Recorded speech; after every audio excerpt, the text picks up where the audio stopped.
திருவள்ளூர் அருகே நெடுஞ்சாலை பள்ளத்தில் விழுந்து முன்னாள் ரயில்வே ஊழியர் உயிரிழப்பு என்ற அண்மை தகவலை பார்த்து கொண்டிருக்கிறோம்.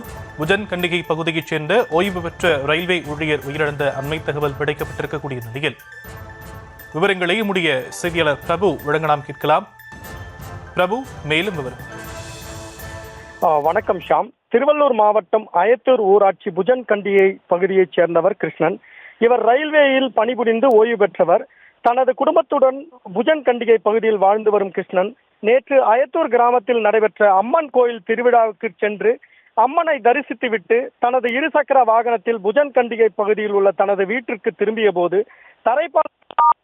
பள்ளத்தில் விழுந்து, அதாவது இருசக்கர வாகனத்துடன் பள்ளத்தில் விழுந்து கிருஷ்ணன் பரிதாபமாக உயிரிழந்துள்ளார்.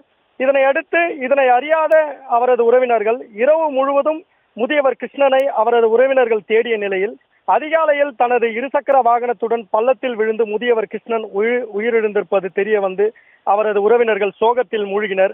மேலும் திருவள்ளூர் மாவட்டம் எண்ணூர் பகுதியிலிருந்து மகாபலிபுரம் வரை செல்லும் தேசிய நெடுஞ்சாலை பணிகள் அப்பகுதியில் நடைபெற்று வரும் நிலையில் அதற்காக பள்ளம் தோண்டப்பட்டு புதிய தரைப்பாலம் கட்டியுள்ளனர். இதனால் புஜன் கண்டிகை பகுதிக்கு செல்ல வேறு வழியில்லாமல் அப்பகுதி மக்கள் அவதியுற்று வந்த நிலையில் ஒரு வழி பாதையை பயன்படுத்தியுள்ளனர்.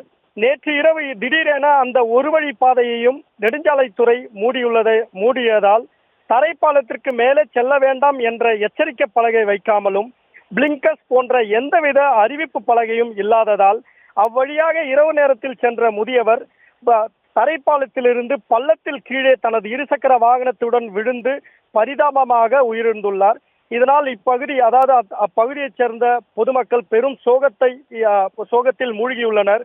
நெடுஞ்சாலைத்துறை பணிகள் நடைபெற்று வரும் நிலையில் எந்தவித அறிவிப்பு பலகையும் வைக்காததால் ஒரு உயிர் பறிபோயுள்ளது அப்பகுதி மக்களிடையே பெரும் சோகத்தை ஏற்படுத்தியுள்ளது.